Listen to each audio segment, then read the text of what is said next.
Good afternoon, friends. I welcome you all to this post-Union Budget press conference today. As you all know, Union Budget 24-25 was presented in Parliament today. On the dais, I welcome Honorable Union Minister for Finance and Corporate Affairs, Srimati Nirmala Sitharaman ji. Welcome, ma'am. Honorable Union Minister of State for Finance, Shri Pankaj Chaudhary ji. I also welcome Finance and Expenditure Secretary, Dr. T.V. Somanathan, Secretary Economic Affairs, Shri Ajay Seth, Secretary Deepam, Shri Tarun Kant Pandey ji, Secretary Financial Services, Tuhin Kant Pandey ji, Secretary Financial Services, Dr. Vivek Joshi, Secretary Revenue, Shri Sanjay Malhotra, and Chief Economic Advisor to the Government of India, Dr. V. Anant Nageshwaran, to this press conference. Friends, I request you to follow this following point of order.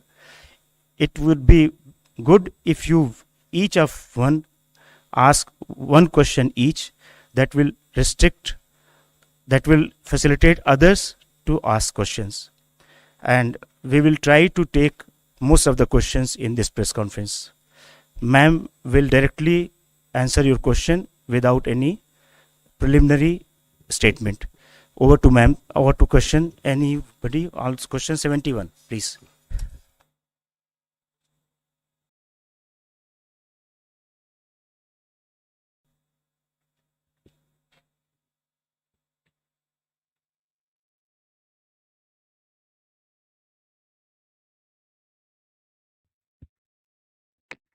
Ma'am Tarun from Zee business. Ma'am आपने आज के budget में short term capital gain और long term capital gain दोनों के rates को बढ़ाया है और रियल एस्टेट में आपने इंडेक्सेशन के बेनिफिट को खत्म किया है।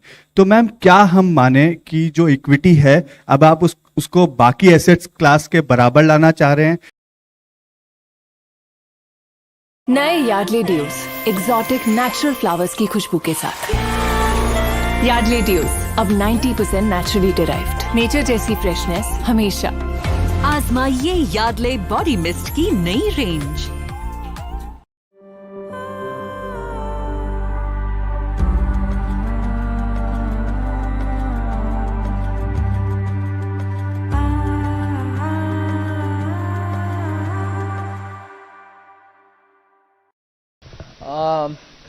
I chose not to make an opening statement because you've heard me almost for 1.5 hours, and I'm sure you have you're eager to know what is in the budget and also seek clarification.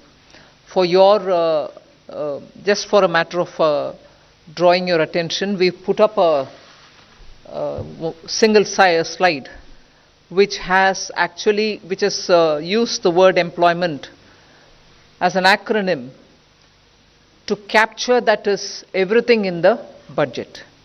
So each letter actually highlights the important points of the budget, and we can elaborate more on that a bit later. But employment captures everything to do with this budget, and I would like you to for a moment spend a time on it. And deriving from that, everything which has been said in the budget falls in place. But with that said, yes, your question is on the point there is we wanted to simplify the approach to taxation also for the capital gains. One. Second, if anything, the average taxation actually has come down when we say it is 12.5%, because we worked out for each of the different asset classes, each varied with the indexation. I'll ask secretaries to elaborate on it, but the point that we brought it down from below the average to 12.5, which is the lowest if you can look at the last several years, encourages investment in the markets. With that said, I'll ask Somanathan or who is going to elaborate, Sanjay, on the specifics. So you had there were I think two or more parts to your question. One was on real estate and gold and other assets. So earlier the rate was 20% with indexation. It has now been reduced to 12.5% without indexation. If you assume that the rate of return on real estate is typically above 10% per annum, and if you take inflation at about 4% per annum, the real rate of return was earlier, let's say, somewhere between 6 and 16% per annum in real estate. If it was 16%, 20% of 16% was being taxed. The effective rate was 16%. It has gone down to 12.5%. If the rate of return was 10% per annum nominal, it has also remained approximately the same at 12.5%.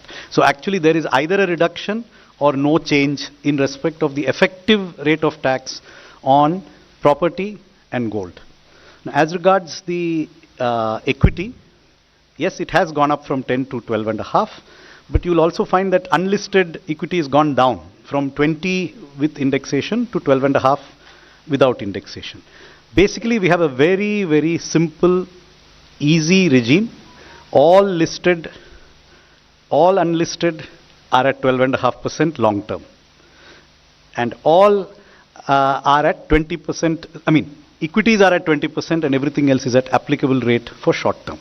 So yes, short term has gone up, and yes, long term has been rationalized. It has not necessarily gone up. And Sanjay, would you like to add anything? One point I would like to add over here is that we also need to keep in mind as to the kind of people who are actually paying these taxes. The capital gains on the securities, the listed securities especially. And so over there, when we did this analysis for the year 22-23, we found that about 88% of the tax is actually coming from people who have an income of more than 15 lakh. 61% of that income is actually coming from people who have an income of more than 1 crore. That is income on capital gains on this. And we are all aware that otherwise, the standard rate is, about 30%. And for some it can go up to 39%. So this marginal, very small marginal increase is actually impacting only those, primarily those who have an income of more than 15 lakh rupees per year. Okay, number 3. On capital gains. Ma'am, Timsi Jaipuria from CNBC TV 18. You announced a very lucrative new tax regime with changes in tax slabs. A lot of new changes are there in the income tax side, on the revenue side. And in the speech, you mentioned that revenue foregone will be around 29,000 crore rupees, whereas government will now try to mobilize around 30,000 crore rupees.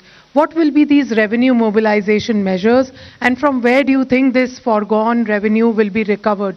If you can highlight, where are you foregoing the revenue and where are you going to recoup this revenue from? First of all, it is not just because we've mentioned it in this budget, but the attempt to widen the tax net is something which we've been repeatedly saying, that India's tax net will have to be widened, whether it is in the direct taxation or indirect. Second, there are also now the PSU dividends which are improving because their valuations have gone up really high. And their performance is also now substantially increased. So revenue mobilization is not just tax-based, you have non-tax revenue mobilizations which are also coming up. Then we had for almost now 3 years been talking about asset monetization, which is not selling of assets, but optimum utilization of those assets which are lying in the form of unutilized stadiums or land which is available with PSUs which can be utilized for better purposes. That's a third one. Fourth, you're also looking at generating resources from newer areas. So in all those, the revenue is going to be mobilized better, and as a result of which the revenue foregone will be now made up for, is our expectation. We've said that in the budget. In my speech itself I mentioned it, And I'm sure there are secretaries who will want to add to it. Sanjay? Ma'am, I'll give the details. 37,000 crore, 29,000 crore in direct taxes and 8,000 crore in indirect taxes. So 29,000 crore direct taxes primarily comprises of three taxes, which is the increase in the STT only on derivatives, which is only on futures and options. And secondly, the buyback tax, which is to be now done in the hands of the recipient. While on the one hand, it will rationalize the tax and be more equitous and fair, because those who should be paying the taxes, higher taxes, in the higher income groups, they will pay higher tax, and those who are in nil tax category or in lower tax category, they don't have to pay a tax or a lower tax. While it does that, at the same time, it does bring in some revenue also, about 4,000 crore, and remaining, about 15,000 crore should come, from the capital gains taxes. On the indirect taxes, we are losing, as I said, about 8,000 crore primarily on the reduction in duties, especially in gold. There is a huge reduction from 15% to 6%. And then there is revenue foregone because of the personal income tax rates and the standard deduction being allowed in the new tax regime. 280, please. Backside, please. Give the mic.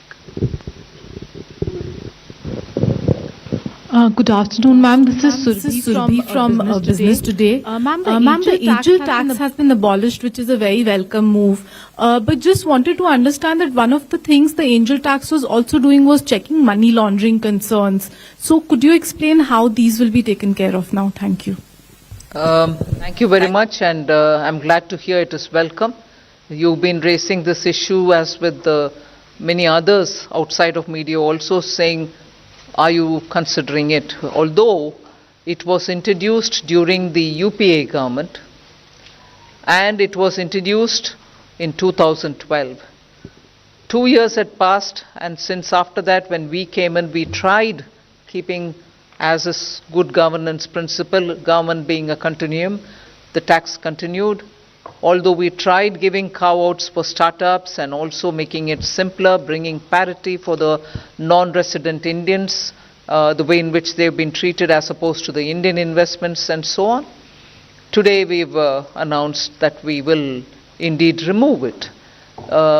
Exactly the details, Sanjay, would you want to elaborate on it? Yes, sure, ma'am. So we should be aware that this is actually a tax measure. It's not really a money laundering issue, but money laundering issue was being tackled through a tax measure. So first of all, I want to clarify that this tax, there are other provisions in the income tax itself, first of all, to find out the source of these funds.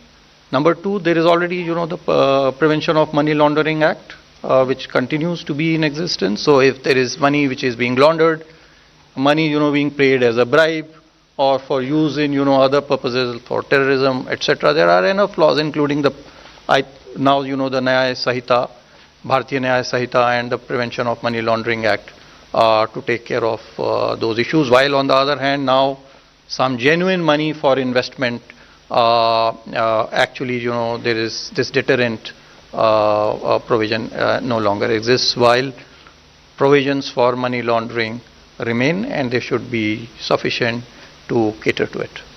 And I would add that there are also certain provisions of the Companies Act which can be invoked if there is deliberate undervaluation of shares. So there are other legal remedies. The balance here is between preventing money laundering but accidentally also preventing investment. So that balance is what we are seeking to get it right. 211, backside. Yeah.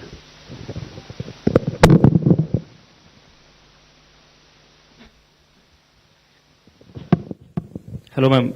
Prakash Pedashi from ET Now. My question is, will the increased STT be applicable from April 1 or prospective? And if from April 1, will there be retrospective tax calculation for the increased amount?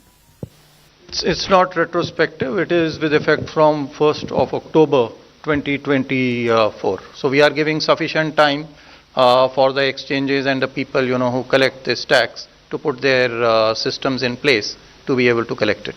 It's not retrospective, it is prospective. 13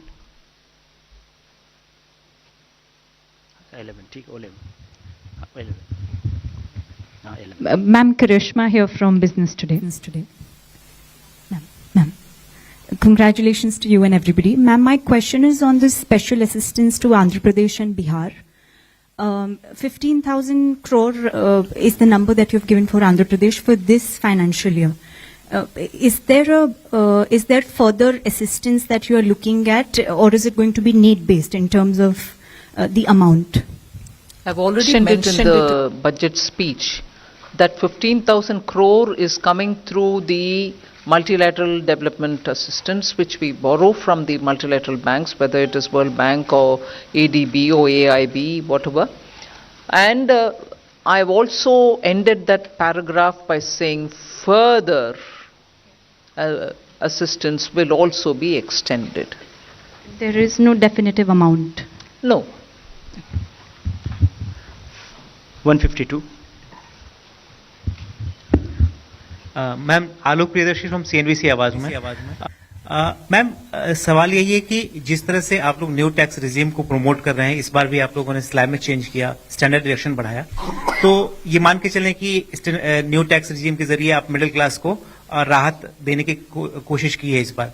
old tax regime को लेकर क्या कोई sunset clause है? क्योंकि आपने कहा है कि जो इनकम टैक्स एक्ट है उसका हम लोग कंप्रिहेंसिव रिव्यू करेंगे, तो रिव्यू में क्या ये मान के चले कोई सनसेट टाइम आएगा ओल्ड टैक्स रिजीम को लेकर?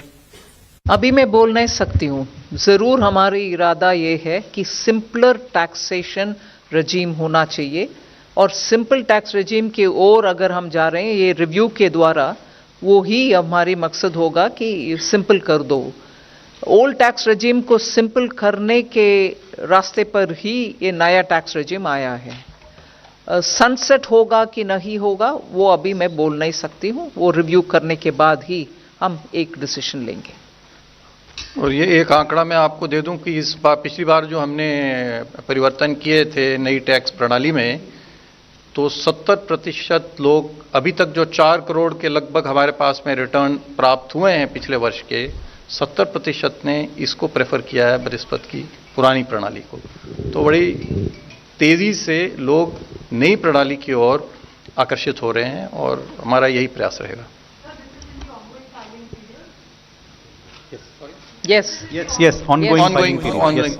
Not yet. I mean, more returns are coming in. Yes. 271. Hi, ma'am. This is Sumit Chaturvedi, ET Now. Ma'am, the corporate tax for foreign companies has been slashed to 35%. I want to understand the broad intent of this intention behind this decision, and what kind of benefits to economy increase in investment you are expecting. You've, in your own question, answered it.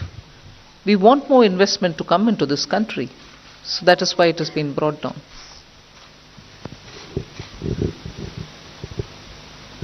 $95.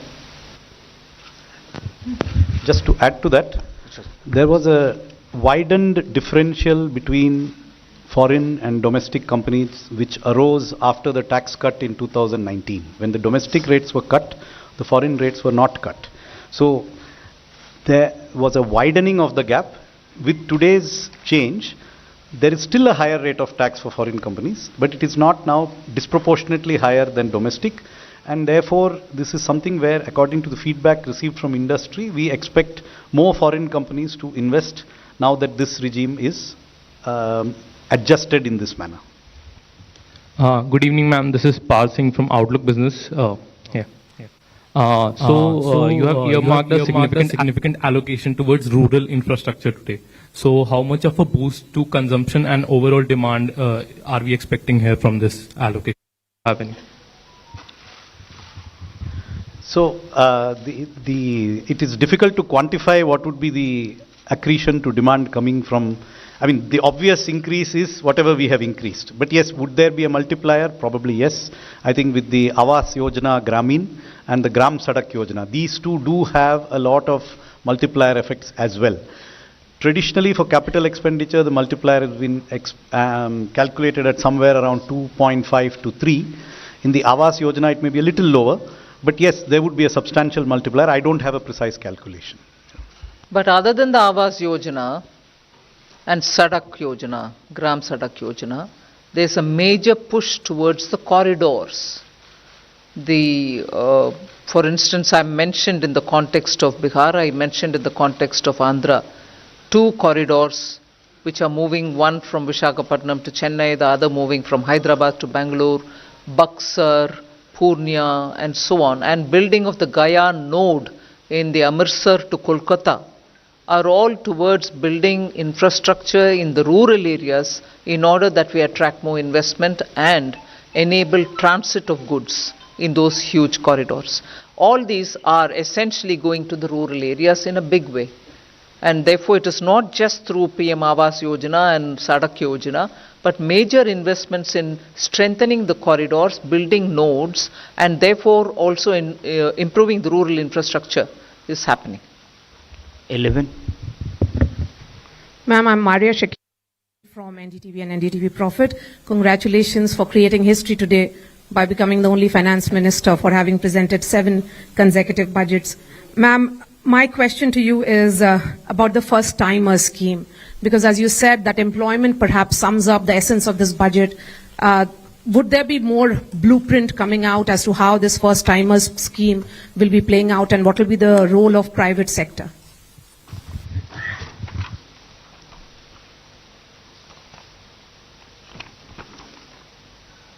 Just 1 minute. See, this Prime Minister's package that I announced has 5 different schemes. The first timers is, I would think, one of the very, very innovative initiative. So what we are doing there is to be able to provide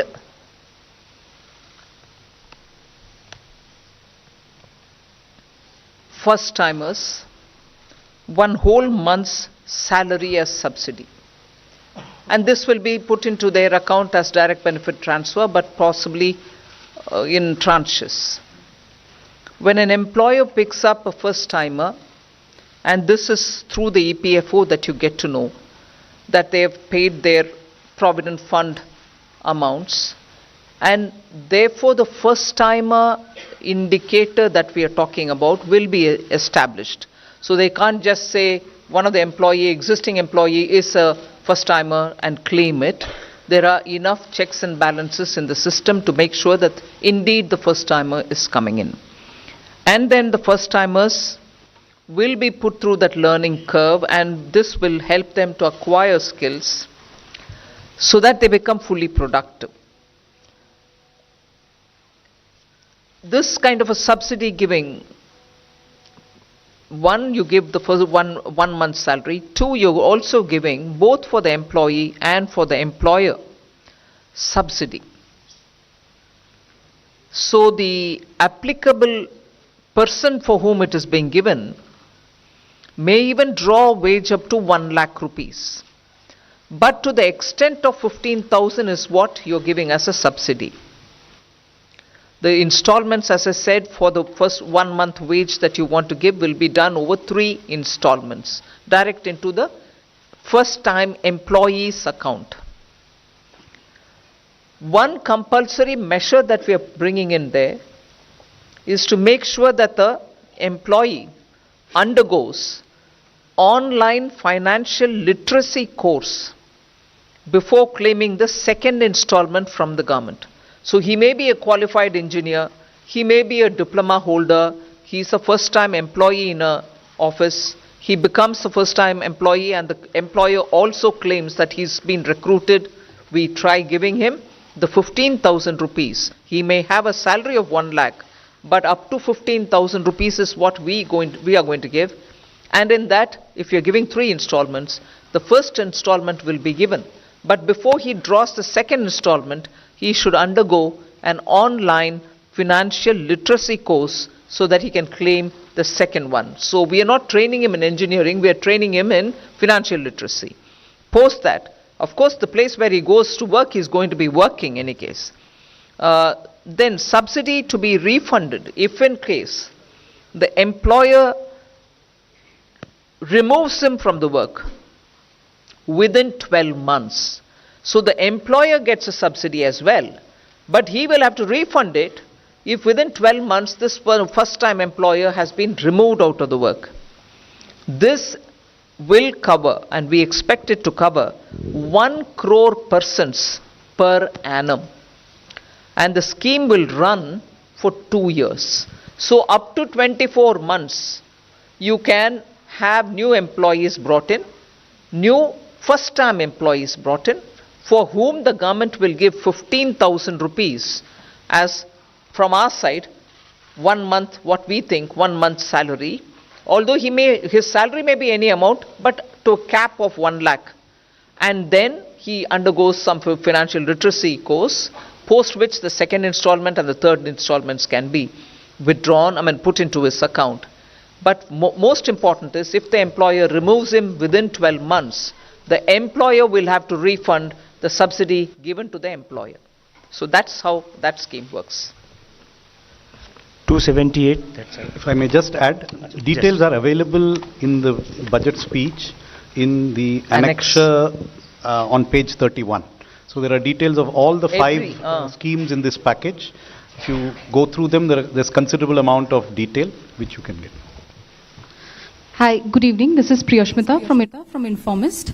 I have 2 points from the budget that I would like to ask. The first is nominal GDP has been pegged at 10.5%.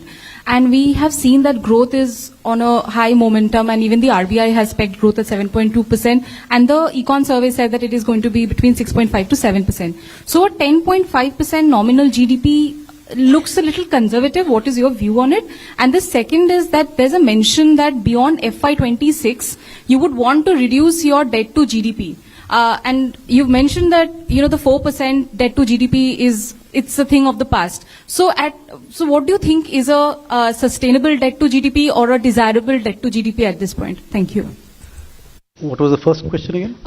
Conservative nominal GDP projection. See, 10.5% could be a combination of 7% growth and 3.5% GDP deflator.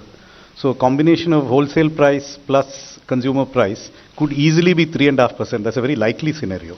So 7 plus 3.5, yes, it is slightly conservative, but I don't think it is way off what is likely.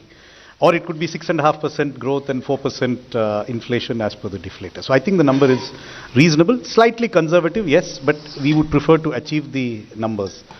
Second, on the path after 26-27, which has been outlined in the finance minister's speech at the end of the part A. So the commitment, as she has mentioned, is to endeavor to reduce the debt to GDP every year. That is in future the fiscal consolidation path. What is the percentage that would result in that fiscal consolidation is not something that we are disclosing here today or can disclose today. It will depend on circumstances. But there is a commitment to lower the debt to GDP ratio. So if every year it has to be reduced, there will necessarily have to be a particular level of deficit which we cannot exceed. And that will depend on prevailing growth rates, interest rates, and the other parameters which go into the calculation of the debt dynamics. But I can tell you that it is most likely to be a figure not above 4.5%. 249. मैं सुनील सौरभ बोल रहा हूँ। मैं आप पहले तो आपको काफी बधाई दे दूंगी, बहुत अच्छा बजट आपने पेश की है। दूसरा मुझे ये जानना है कि रेलवे के लिए क्या कुछ खास रहा बजट में? Which organization you are from? कौन सा पत्रिका? पेपर में हूँ, लोक भारती पेपर है। Sorry? लोक भारती। लोक भारती। जी हाँ। तो पहले तो बधाई दे दिया हूँ मैं आपका, बहुत अच्छा बजट आपने पेश की है और रिकॉर्ड भी की है, 7 साल से लगातार आप वित्त मंत्री के रूप में काम। मेरा कहना है कि रेलवे के लिए क्या कुछ खास हुआ, क्योंकि कोई जानकारी हम लोग को अभी तक नहीं मिली कि रेलवे के लिए क्या गया है। दूसरा, मैं रेलवे में सीनियर सिटीजन्स को कंसेशन मिलता था, आप यहाँ पीआईवी में है, पीआईवी जर्नलिस्ट को भी कंसेशन मिलता था। कोरोना में वो बंद हो गया, कोरोना को ख़त्म हुए भी 2-3 साल हो गए हैं, तो फिर से ये बहाल नहीं हुआ। क्या इसकी उम्मीदें हम लोग कर सकते हैं कि आगे बहाल होगी या नहीं?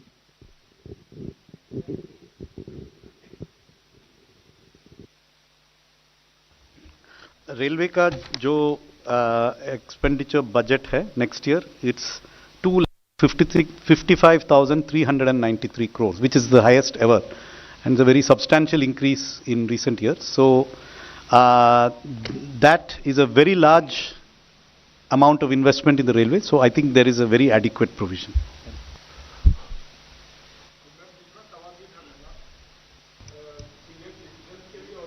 जर्नलिस्ट के लिए कंसेशन ठीक है, सुना।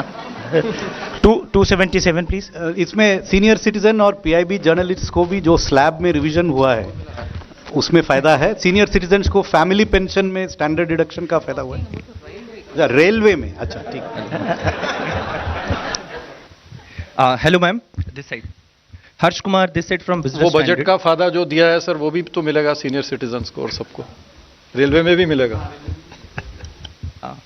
Hello ma'am, Harsh Kumar this side from Business Standard newspaper.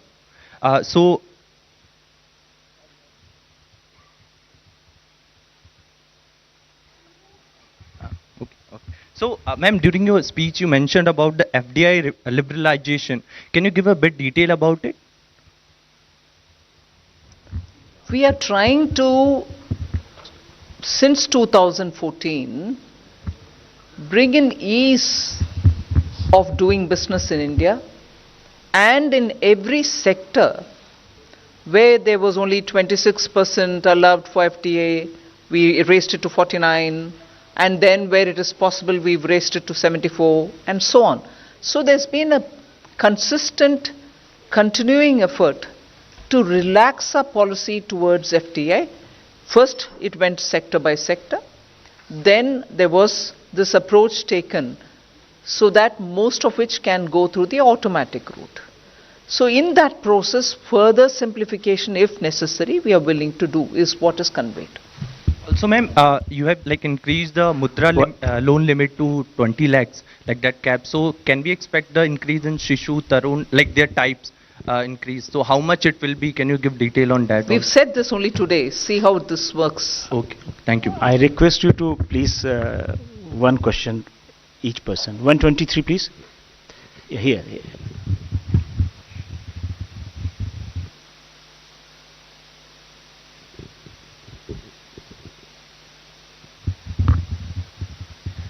Shrimi Chaudhary here from Business Standard. I just wanted to understand that budget proposes withdrawal of equalization levy. So if you could just give some explanation of what led to that, what is the intention behind that, keeping in mind the pact between India and US which has ended on June 30th.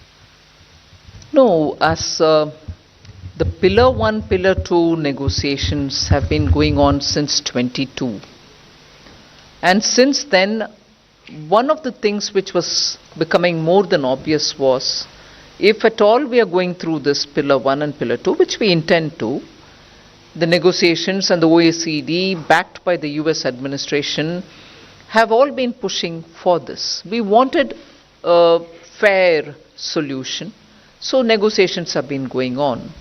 But the point of contention from then has always been, should we collect an equalization levy then, if at all we are getting into this global understanding through the Pillar 1 and Pillar 2. In any case, for India, equalization levy also meant for those who are living abroad that you were holding it, but eventually they are going to only adjust it somewhere. So in the interest of moving towards Pillar 1 and Pillar 2 solution, which the negotiations are still going on one aspect of it, on the other, in all probability, we are close to a conclusion. It was necessary for us, through the Parliament, to take steps to ensure that we are entering into that scheme of things without this equalization levy hanging on us, because this was important for us, but if it is a global system, this cannot continue. And therefore, with a positive approach towards the Pillar 1 and Pillar 2, we've moved forward to inform the Parliament that we would like to close this.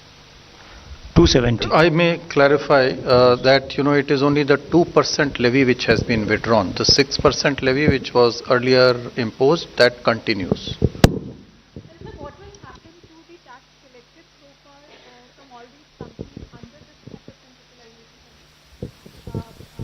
That has already been collected. We'll see. I mean, it is only this withdrawal is only prospective. Ruchika from Business Standard this side. Ma'am, the miscellaneous capital receipts have seen an increase in this budget to almost 50,000 crore. Is there the miscellaneous capital receipts? Okay. Can you share the government's game plan as to how will we achieve this increase?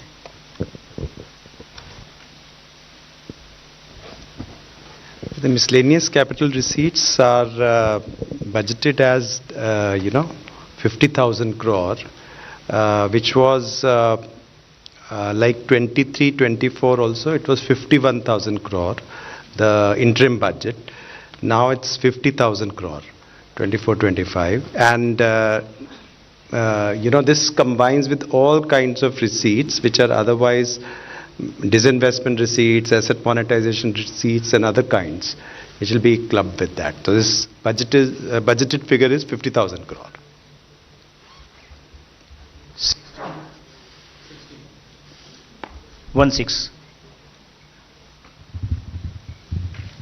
Ma'am, very good evening. Sapna Das here from CNBC. Ma'am, two questions. On the incentive-like employment scheme that you have announced, 2 lakh odd crore is your overall fiscal envelope over the duration of the scheme. Could you give us a sense as to, we are already almost halfway through the current financial year by the time you pass the budget. So practically around 7 months will remain for the financial year. But any kind of an allocation that you have done for this scheme for this year, ma'am? One is that. And ma'am, just a corollary also on the miscellaneous receipts question, though not very much part of this budget, but nevertheless, ma'am, government had a very, kind of a bold privatization program. Do we understand that this is now being calibrated? That's it, ma'am. Thank you. First question. As you rightly observed, there are only this is not a full financial year. The schemes have just been announced. They will now go through a process of quick design, appraisal and approval. However, budget provisions have been made for these schemes, partly in the Ministry of Labour and Employment and partly in the Ministry of Corporate Affairs for the inter. We stand committed to funding them fully to the extent that may actually be required. These are just very rough estimates based on how much time it might take to kick off. On the miscellaneous capital receipts? Well, I think in the interim budget, FM had announced, we are going for a holistic strategy for management of equity in PSUs. And I think which includes, value creation and also, using the performance, the capex, the dividends and consistent dividend policy and the capital management all together, and also the calibrated disinvestment strategy, which also includes listing and market dilution, but all together in a holistic way so that value maximization is there. I think the same strategy is going to continue. 122.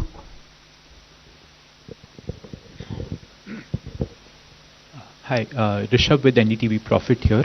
I have two questions. One on the space fund that was announced, the 1,000 crore fund. What will be the composition of this? Which will be the nodal agency, and what sort of startups will the government invest in? And on the NPS, you also mentioned that the NPS committee has made progress in the speech. Could you elaborate a bit on that?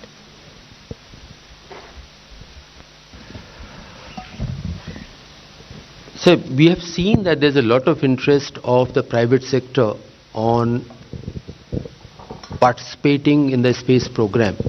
Hitherto, the participation used to be on being a supplier to the space program, but now development of the satellite, mounting experiments there, they're getting into that space. And if you recall, even FDI was opened up in that sector. This is an attempt that Indian entrepreneurs, Indian startup who want to risk capital to get into that area, that should be facilitated. We believe that the amount is 1,000 crore, but that can have a very large multiplier effect. And that's what the scheme announces. On your question on the, I think your second question was on the government NPS, right? So, as you know, there is a committee which is looking into it. The committee has done a lot of detailed calculations of the fiscal implications of different ways of addressing what are the expressed sort of priorities of the employees. We have been in dialogue with state governments. We have had discussions with each and every state government. We have met the staff side of the government has a staff consultative machinery, a formal machinery. We've had 4 meetings of that machinery to understand what are the staff's priorities. And our attempt is to design something that is fiscally prudent, but also meets what are the core priorities of the staff in terms of having a secured retirement income, which provides for their needs. So this is a balancing act, because obviously there are costs. The more you give, more expensive it is. And so we are at an advanced stage of working out various options, and we are also discussing these options with the staff side. Just to correct the budget estimate that I gave earlier, 10,000 crores has been provided in Ministry of Labour and Employment for the new employment schemes, and 2,000 in Ministry of Corporate Affairs. Yeah. 125. Good afternoon, I'm Nikunj from Reuters. A follow-up on that FDI facilitation, you said that government will take steps to facilitate FDI.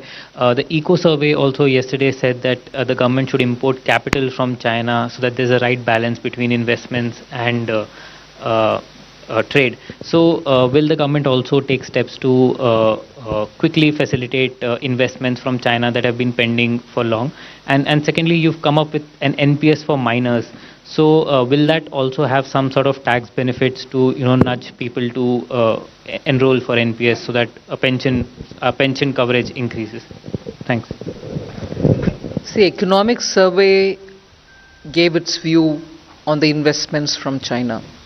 As things stand today, investments do go through the Press Note 3 process when it comes from China or from any of our neighboring countries. So that process is still on. Economic Survey has indicated that it might be time for us to open up and allow for. So that's a Economic Survey. I'm glad that the Secretary is seated here. It's normally an arm's distance. But that doesn't mean that I'm disowning the suggestion. You want to say? 10. In general, as you can see, our aim is tax code simplification and not complication. So beyond that, I don't have anything specific on that. But the general direction of travel is obvious. We are not creating more and more tax deductions for individual tax instruments. Respected Madam, मेरा नाम नरेश वत्स है और मैं स्वतंत्र पत्रकारिता करता हूं। आज जो आपने किसानों के लिए और ग्रामीण क्षेत्र के आधारभूत संरचना के लिए काम किया है, उस पे 2 तरह की राय आ रही है। एक राय तो ये कहती है कि गालिब ने ये कहकर तोड़ दी तस्बीह, क्यों गिनकर नाम लूं जो बिन मांगे बेशुमार देता है। एक वर्ग तो इस तरह से तारीफ बजट की कर रहा है, लेकिन दूसरी तरफ प्रतिपक्ष के नेता राहुल गांधी ने कहा है कि आंध्र प्रदेश और बिहार पर जो दरियादिली दिखाई है, कहीं न कहीं ये लगता है कि ये कुर्सी बचाने का बजट है। अखिलेश यादव जी भी ये कह रहे हैं, आप कैसे देखती हैं? जिन इंडी अलायंस का मेंबर्स साथ होकर के भी 230 पार नहीं किया और जहां बीजेपी अकेला 240 तक पहुंचे और प्री इलेक्शन अलायंस के साथ आज सरकार तीसरी बार बनाए, प्रधानमंत्री जी का तीसरी बार स्वतंत्र भारत के चरित्र में पिछले 60 साल में जो नहीं हुआ अभी हुआ है। कुर्सी बचाने के बात करने वाले पार्टियों थोड़ा सोच ले। उनके अलायंस 230 कुल मिलाकर कितने पार्टियां थे? 25, 26 पता नहीं, मैं गिनी नहीं, बट इंडी 37 पार्टीज कुल मिलाकर के 230 पार नहीं किया, और वो बोल रहे हैं कुर्सी बचाने के लिए। जब प्रधानमंत्री मोदी जी तीसरी बार प्रधानमंत्री बने और देश के लिए इतना घोषणा भी कर रहे हैं जिससे भारत देश का हर राज्य सामने आए, डेवलप हुए, और 1.50 लाख करोड़ इस बार बजट में स्टेट्स के लिए हम दे रहे हैं बिना इंटरेस्ट 50 साल के लिए फ्री। फिनांस कमीशन तो हमारे उनके सजेशन में इसका जिक्र तक नहीं किए, हम ही कर रहे हैं स्टेट्स के साथ काम करने के लिए। हर स्टेट का उनके अपने अपने प्रोजेक्ट्स जो प्रोसेस के चलते हुए आता है उन सब को हम मानते हैं और ज़रूर उनको जो फाइनेंस करना है वो हम करेंगे, मगर जिक्र इसलिए नहीं किया बजट में कुर्सी बचाने। जब उनका टोटल को एक और बार चुनावी सीट जो जीते हैं वो 101 और बार उसको गिनकर देख लें, 237 पार्टीज कुल मिला करके कुर्सी बचाने वाले बात बोलने का अर्हत अधिकार उनके पास नहीं होता है। 121. Ma'am, Meghna Mittal from Money Control. In the union budget, you have announced financial support to MSMEs for shift to clean energy and also a new mechanism for credit so that they do not go into stress and they do not turn into NPAs. Any details on that? I'm so glad you asked this question. I'm really glad because this budget, and I don't want to say it because I've presented it, I'm so grateful that the Prime Minister looks at every sector and says, what are we doing for them? What are we doing for? This has been his approach always. But this time around, we've spent a lot of time understanding also from those stakeholders who had consultation with us pre-budget. And MSME's request it has been for now several years that when they reach the SMA 1 stage itself, they get to be very, very tensed because banks stop their finances, meaning banks no longer lend to them. They are stressed as it is. And if they are stressed as it is, and if there is this threat that the bank will not further give them working capital, sooner, by the 90th day, they become NPAs. In order to give them a good workable solution, and I'm indeed grateful to this entire team of secretaries here, they spent a lot of time also talking with RBI to see how best we can address this issue. And RBI has also a very well established framework which we are quite respectful of, where banks are clearly given a bit of a margin to handle MSMEs at the SMA stage 1 itself without pushing them to become SMA 2 stage and then at the 90th day announce them as non-performing assets. So what actually has happened now, having discussed with the RBI, is that we'll provide them with a fund which will help them to have some kind of government guaranteed as liquidity or the banks. आप भी कीजिए, आप लोग भी अकेले में जाके बात कर सकते हैं, if you don't mind. क्यों जीजा जी? जी बिल्कुल. आपकी फेवरेट हॉबी क्या है? जी खाना. खाना बनाना? नहीं, खाना खाना. मेरी भी. वैसे आपको खाने में क्या-क्या पसंद है? फ्राइड चटपटे स्टार्टर से लेकर स्वीट डिश तक मुझे सब पसंद है, पर ओनली वेज. मैं भी प्योर वेज. झूठे. मैंने क्या झूठ बोला? यही कि तू नॉन वेज नहीं खाता. मैं तो जी 100% वेजिटेरियन हूँ. अगर तू 100% वेजिटेरियन है तो ये नॉन वेज मल्टीविटामिन क्यों खाता है? और जी कोई ऑप्शन भी तो नहीं है. ऑप्शन है. 100% वेजिटेरियन हेल्थ के मल्टीविटामिन टैबलेट्स जिसमें है टॉरिन, जिंसिंग और 19 मल्टीविटामिन. 100% वेजिटेरियन खाना खाने के लिए बीकानेर वाला आइए और 100% guarantees.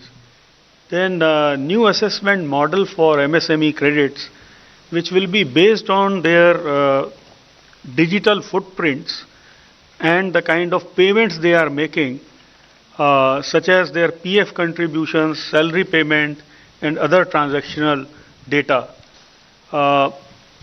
This will help the banks in developing new models and will help in easier access of credit.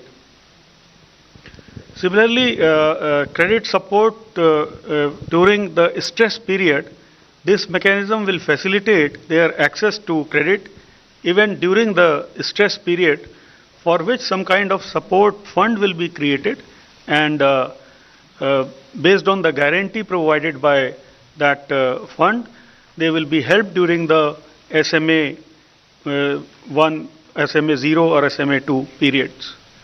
Then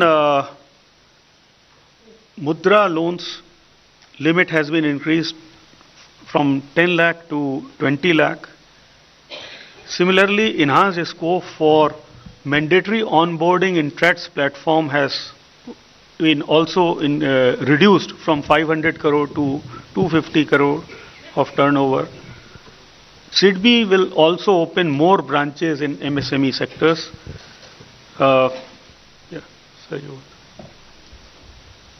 In short, what it does is for the MSMEs, through this one budget, we've announced 8 different steps, each one of them addressing this particular problems with MSMEs face, and for which the MSMEs during the stakeholder consultation wanted us to give them some solutions. So specifically 8 of them have been designed to address that. So, I would just like to supplement 2 of the points. One is the credit guarantee scheme in the manufacturing sector of up to 100 crores for the acquisition of capital equipment, machinery, etc. So this is an idea which came from the MSMEs, as the Honorable Minister said, stating that typically MSME credit is for working capital, but they sometimes have needs to invest, and it could even be a new MSME enterprise which needs to invest in equipment. So the proposal in this scheme, which has also been discussed by a working group chaired by the Chief Economic Advisor with the Reserve Bank, with the credit guarantee institutions, is a self-financing mechanism.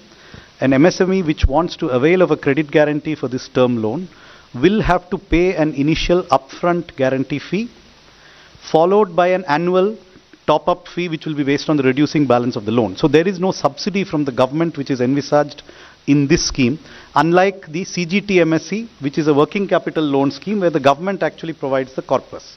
In this case, the corpus itself will be self-financing, coming from pooling of MSMEs' upfront fees. This is a scheme which they have asked for and which is viable on its own without government's financial subsidy.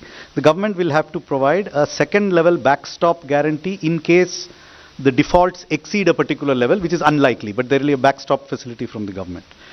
The second one on the SMA accounts, the criticism that we, or rather the grievance that came from the MSMEs is that when an MSME becomes delayed in repayment and enters into what is called special mention account 0 and then special account 1 and then eventually NPA, even if they never become an NPA but they enter the territory of special mention account, banks become reluctant to provide them additional working capital, and during this period they are not able to access working capital, and this makes it more difficult for them to do business.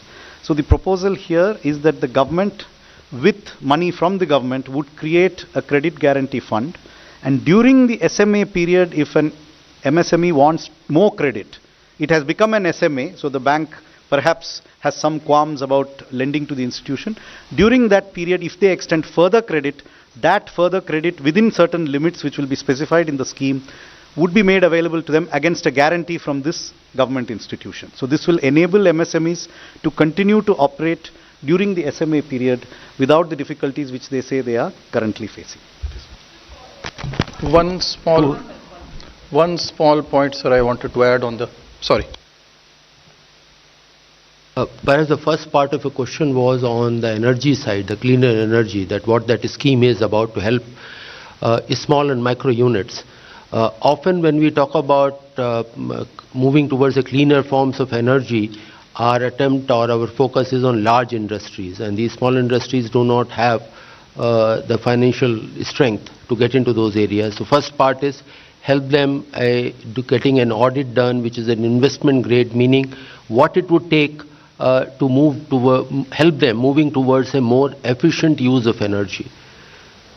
A step prior to that is move them to a cleaner forms of energy, whatever they have been using it. And we know that for some of the traditional industries, the fuel being used is not really clean. This has health issues, it has environmental issues. So that is particular scheme is providing them an organized audit system plus a financial support. Just one small point which could not be highlighted in the speech, but which is primarily aimed at MSMEs, pertains to the expenditure that is allowed on partnership firms for the salary that is paid to the working partners. So presently the limits are for the firms which have the firms which have a profit of 3 lakh or less. It is capped at 1.5 lakh rupees, or 90%, whichever is lower. So this limit has been increased to 3 lakh and up to a profit of 6 lakh. So this will also reduce taxation on these partnership firms, most of which are in the micro and small enterprises sector. Thank you. 212. There.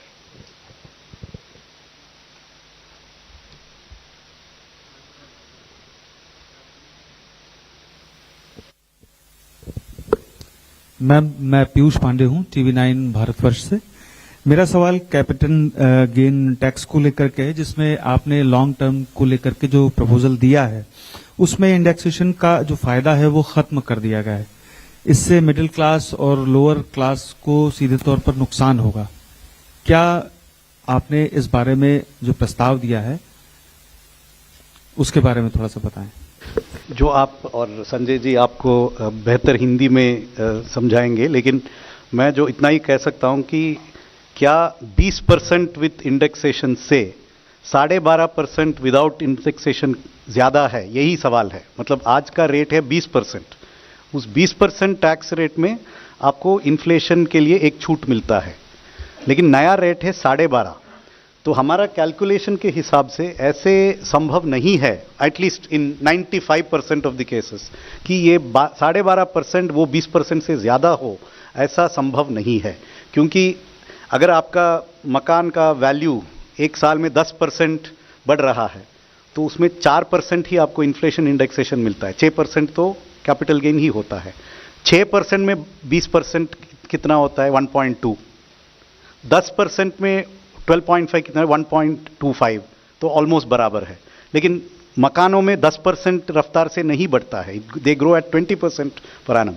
अगर 20% है, 20% में 4% निकाल दीजिए, 16% हो गया।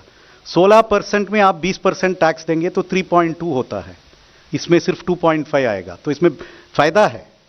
मैं कहूंगा कि इस बदलाव के वजह से मिडिल क्लास को बहुत फायदा हुआ है कि 20% with indexation is much higher in most cases than 12.5% without indexation. चीज और स्पष्ट करने की आवश्यकता है कि जो इंडेक्सेशन का लाभ वर्ष 2001 तक का दिया गया है, उसको विड्रॉ नहीं किया गया। तो यदि 2001 से पूर्व की संपत्ति खरीदी गई है तो उसको 2001 तक का इंडेक्सेशन का लाभ मिलेगा, केवल उसके बाद में ही वो लाभ को वापस लिया गया। 269।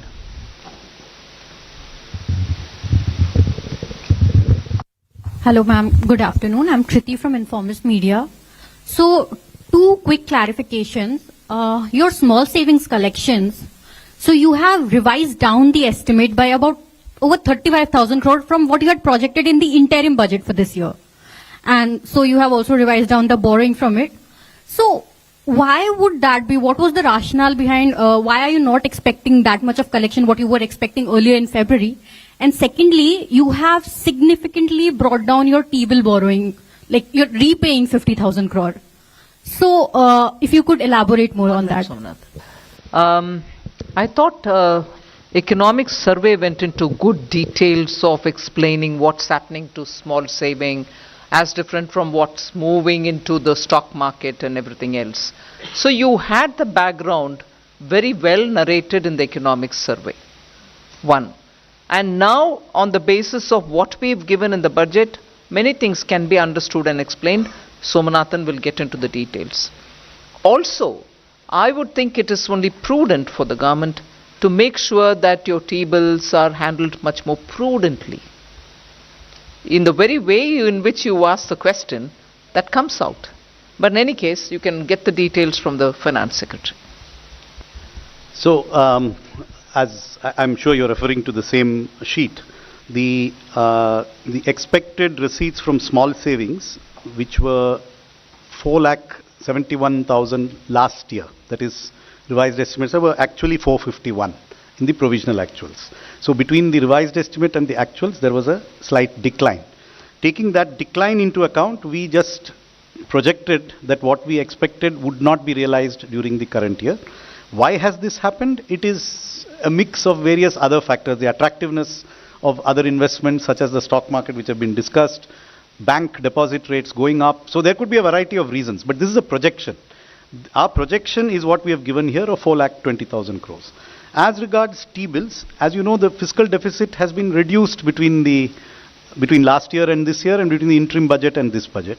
That reduction we have chosen to reduce primarily in the T-bill segment rather than in the dated securities. So that's a conscious choice to reduce our exposure to the short-term T-bills.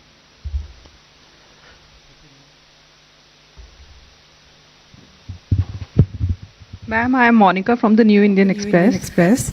Ma'am, regarding this Income Tax Act, I want to know what are the major issues or concerns that have prompted the government to undertake this comprehensive review, and if you can shed light on the anticipated timeline for the implementation of these changes.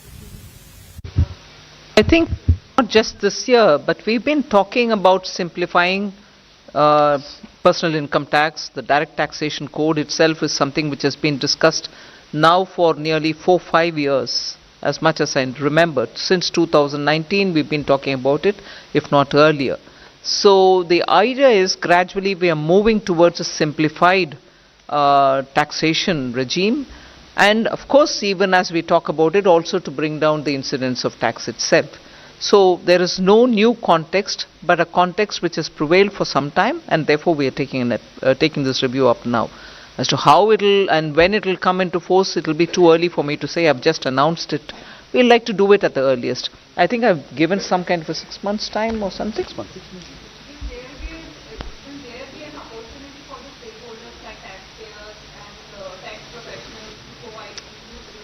We'll do that. But I'm not giving you anything more than what I've said in the budget speech now. 272. I'm holding 272. Yeah. The working majority in parliament. Ma'am, Sitaram Yechury जी ने एक सवाल किया जो मैं समझना चाहता हूँ basically. आप अपना परिचय दे दें. मेरा नाम कृष्ण मोहन शर्मा है, मैं भारत एक्सप्रेस में एडिटर हूँ. सीताराम येचुरी जी ने आज कहा कि सरकार फिजिकल डिफिसिट कम करना चाहती है. इसका मतलब ये होता है कि सरकार खर्चा नहीं करना चाहती, और खर्चा नहीं करना चाहती इसका मतलब सरकार गवर्नमेंट डिपेंडेंट कंज्यूमर सोसाइटी बनाना चाहती है. सीताराम येचुरी जी के आइडियोलॉजी कम्युनिस्ट आइडियोलॉजी है. मैं उसको इधर इसलिए जिक्र कर रही हूँ. सरकार के द्वारा जो खर्च, पर्टिकुलरली कैपिटल एक्सपेंडिचर, मतलब asset creation, public asset creation, private नहीं, पब्लिक एसेट क्रिएशन के लिए 11 लाख इस बजट में घोषित किया है. 11,11,111 करोड़ सिर्फ इस साल बजट में पब्लिक एसेट क्रिएशन के लिए, जो सभी लोगों के लिए, जनता के हित में जो एसेट बिल्ड होता है, जिससे रोजगार बढ़ती है, जिससे जाना आना उसका सुविधा होता है, जिससे हमारी कैपेसिटी पोर्ट्स में, एयरपोर्ट्स में बढ़ती है. ये खर्च पब्लिक के लिए, सभी जनता के लिए जहां उठा रहे हैं, सरकार खर्च कहां कम कर रही है. थोड़ा बजट रिपोर्ट को पूरा पढ़ने के बाद उनके बयान देने के लिए सुझाव दीजिए.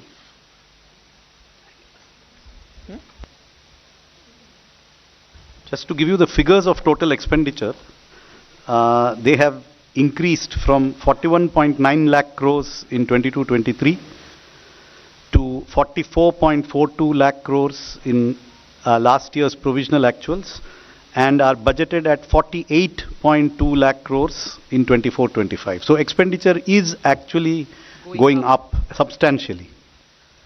265. Revenues are also going up. 265, please.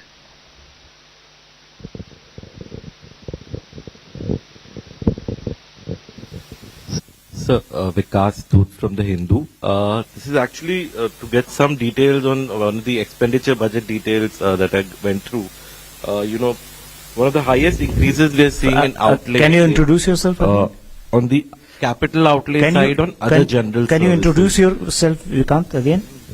Yeah, this is Vikas from the Hindu. Vikas from Hindu Business Line.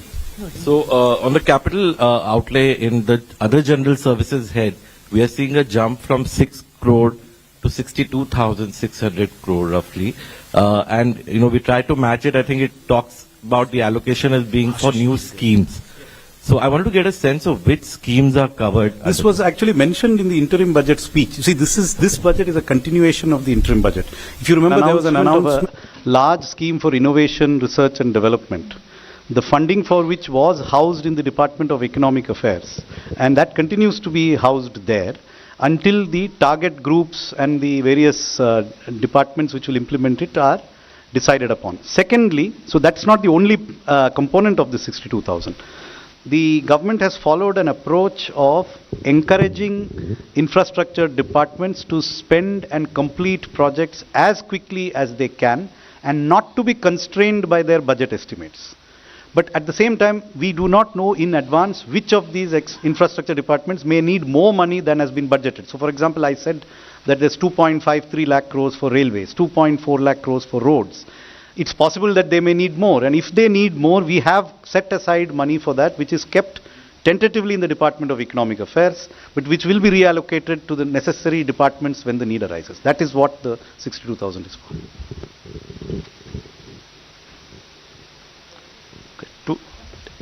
Anybody else wants to? 62. मैं लक्ष्मण CNBC आवाज से दो चीज़ें, एक तो गोल्ड पे इंपोर्ट ड्यूटी में अच्छी खासी कटौती की गई, इसके पीछे क्या सोच है। दूसरी चीज़ें कि बजट में सरकार की पब्लिक सेक्टर एंटरप्राइजेस पॉलिसी के बारे में कोई डेवलपमेंट, कोई रोड मैप नहीं आया है। क्या सरकार इस पॉलिसी से कुछ अलग सोच रही है? किसके ऊपर? Disinvestment policy. गोल्ड, देखिए, जो gold and precious metals, James and jewellery क्षेत्र हमारे लिए बहुत ही एक महत्वपूर्ण क्षेत्र है। ये ध्यान रहे कि जो कुल निर्यात होता है भारत का, उसका लगभग 8% से अधिक भाग इस क्षेत्र से आता है। लगभग 50 लाख लोग इसके अंदर में नियोजित हैं आज के दिन में। तो ये हमारे लिए बहुत एक महत्वपूर्ण क्षेत्र है और इसी को ध्यान में रखते हुए हमने इसकी इंपोर्ट ड्यूटी कम की है, ताकि जो हमारे इस व्यापार में लोग जुड़े हुए हैं, उस उद्योग में जुड़े हुए हैं, उनको गोल्ड और अन्य जो प्रेशियस मेटल्स हैं वो उनको आसानी से उपलब्ध हो पाए। मुख्य कारण इसका यही है। हाँ, ये संभव है कि इससे जो कुछ आप पिछले समय में देख रहे थे कि अनअकाउंटेड आयात जो है वो हो रहा था या स्मगलिंग हो रही थी, उस पर भी कुछ अंकुश लग सकता है। लेकिन मुख्य कारण इसमें एम्प्लॉयमेंट, रोजगार को बढ़ाना, निर्यात को बढ़ाना है।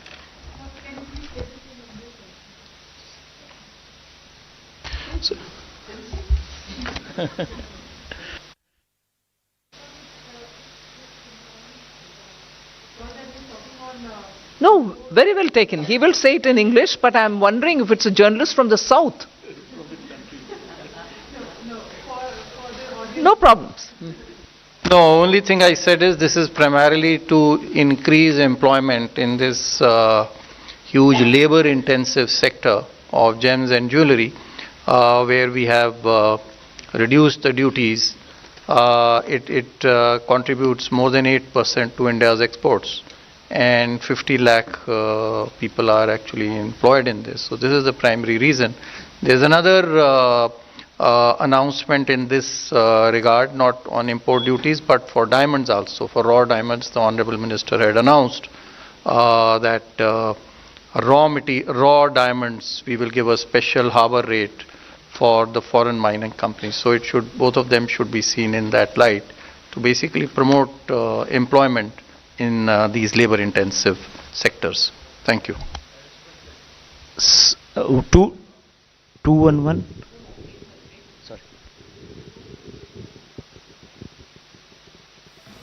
लक्ष्मण जी, जैसे मैंने बताया कि हमारा जो holistic disinvestment strategy, holistic strategy है वैल्यू क्रिएशन की, उसके बीच में वैल्यू जैसे हम क्रिएट करते हैं तो उसका कैलिब्रेटेड डिसइन्वेस्टमेंट भी होती है।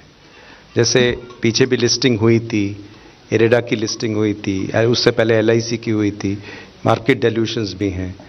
तो मतलब कैलिब्रेटेड वे से करेंगे, लेकिन वैल्यू क्रिएशन पे फोकस है, जिसमें कि सबसे बड़ी बात है कि उनके फंडामेंटल परफॉर्मेंस के बारे में CPSEs के, उसके बाद उनके कैपेक्स से लिंक, उनकी कंसिस्टेंट डिविडेंड पॉलिसी। आपने देखा होगा नॉन टैक्स रेवेन्यू में गवर्नमेंट काफ़ी मतलब अर्न की है, अबाउट 63,000 करोड़ पिछले साल भी आया है, इस साल भी 56,000 करोड़ का प्रावधान किया गया। तो इन सब दृष्टि से लगभग 1 लाख करोड़ जो है वो CPSE डिविडेंड और मिसलेनियस कैपिटल रिसीट्स के लिए भी रखा गया। 211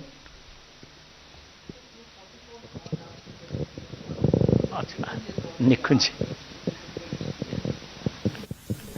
sir, ma'am yeah.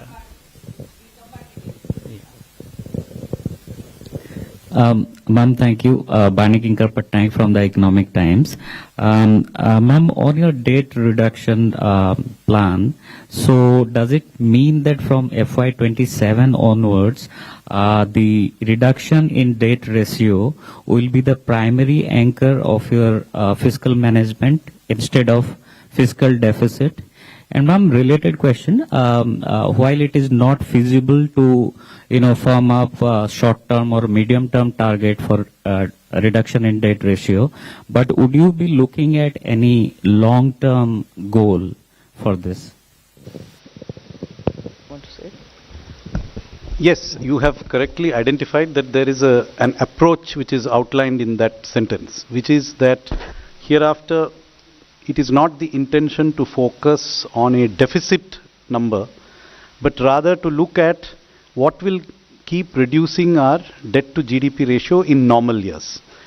The reason for this is a fixed figure which historically was enshrined in the FRBM Act in the past does not take into account the specific debt dynamics of a fast growing economy like India. So that figure of 3%, in fact, there are people who attribute a part of it correctly or wrongly to the Maastricht Treaty in Europe. But the growth rates of those countries are very low. So what is sustainable in a fast growing economy is very different from the debt which is sustainable in a slow growing economy. So India is today the fastest growing large economy in the world. The deficit which we can support in a particular year without expanding our debt is not necessarily 3%. It is much more than 3%. As I said earlier, it is probably less than 4.5%. But so without getting into specifics, yes, it is a new approach that the government has spoken about. And so each year's calibration will be based on what will be a percentage which will keep our debt on a reducing path. Now that will of course be set out closer to the year when it comes into effect. 17 number, then Nikunj will come back to you. Ma'am, this is Arun from ETV. Can I ask a question in Telugu? Ma'am, అమరావతికి సంబంధించి 15,000 crores మీరు ఈరోజు announce చేశారు. దీంతోపాటు పోలవరం ప్రాజెక్టుకి సంబంధించి announce చేశారు. So 15,000 crores government grant ఇస్తుందా లేదా లోన్ రూపంలో ఇస్తుందా? ఒకటి. రెండు, పోలవరం ప్రాజెక్టుకి సంబంధించి అనౌన్స్ చేసినారు. పోలవరం ప్రాజెక్టుకి పూర్తి సపోర్ట్ ఇస్తామని చెప్పారు. ఎంత మొత్తంలో ఇవ్వడానికి అవకాశం ఉంది కేంద్ర ప్రభుత్వం నుంచి? ముందుగా పోలవరం గురించి మాట్లాడితే దానికి ఒక పోలవరం నేషనల్ ప్రాజెక్ట్స్, సో అది కేంద్ర ప్రభుత్వం మీద ఉంటుంది. మోస్ట్ నేషనల్ ప్రాజెక్ట్ అని చెప్పినప్పటికీ అది సెంట్రల్ గవర్నమెంట్ ఇంప్లిమెంట్ చేస్తుంది. కానీ ఇక్కడ ఆంధ్రప్రదేశ్ గవర్నమెంట్ ఇంప్లిమెంట్ చేస్తుంది నేషనల్ ప్రాజెక్ట్ని. అది 2014లో మనం ఒప్పుకున్నాం ఆ కండిషన్కి. దాని ప్రకారం రీహాబిలిటేషన్ ఎంతవరకు కట్టుబాటు ఉంటుంది, ఎంతవరకు గ్రామంలో ఉన్న వాళ్ళని అక్కడి నుంచి తరలించినప్పటికీ వాళ్ళకి ఇవ్వాల్సిన అమౌంట్ ఎంత ఉంటుంది, రిలీఫ్ రీహాబిలిటేషన్ 2013 యాక్ట్ కింద, ఇవన్నీ డీటెయిల్స్ అప్పటికే ఒక లెవెల్కి ఒప్పుకున్నాక క్యాబినెట్ నుంచి అప్రూవల్ తీసుకున్నారు. అప్రూవల్ ఒక ఎత్తు వరకు పోలవరం డ్యామ్ బిల్డ్ చేయడానికి. దాని తర్వాత కన్స్ట్రక్షన్స్ మొదలు పెట్టినప్పటికీ మెల్లమెల్లగా ఒక హైట్ వరకు వచ్చి దాని తర్వాత కింద ఉన్నటువంటి గ్రామాలకి ఇచ్చాం కానీ పైన ఉన్నటువంటి గ్రామానికి ఇవ్వలేదు. ఇట్లాగా కొత్త కొత్త ఇష్యూస్ రావడం మొదలైంది. సో నేను మీకు చెప్పవలసిన విషయం ఏంటంటే, ఇప్పుడు వరకు ఒప్పుకున్న అన్ని కండిషన్స్కి గవర్నమెంట్ ఎంతవరకు డబ్బు ఇవ్వాలో అది ఇస్తాం. ఇప్పటికీ ఇంకా కొత్త ప్రాబ్లమ్స్ కూడా కొంచెం వచ్చి ఉన్నాయి. నేను ఆ వివరంలో వెళ్ళలే. కానీ అది ఒక నేషనల్ ప్రాజెక్ట్, మేము ఒప్పుకున్నాం. సెంట్రల్ గవర్నమెంట్ అది తనకంటూ ఉన్నటువంటి ఒక ప్రాజెక్ట్ అని ఒప్పుకుంది. సో అది కంప్లీట్ చేయడానికి ఎంత అవుతుందో అంత మేము చేయాల్సిందే. తర్వాత అది గ్రాంటా లేదు సెంట్రల్ గవర్నమెంట్ మల్టీనేషనల్ బ్యాంకుల నుంచి తీసుకొస్తున్నారు ఏంటి అని అంటే, నేషనల్ ప్రాజెక్ట్ అన్నప్పటికీ ఖర్చు మాది కదా. సో గ్రాంటా అని అడగడానికి అక్కడ ఆస్కారం లేదు.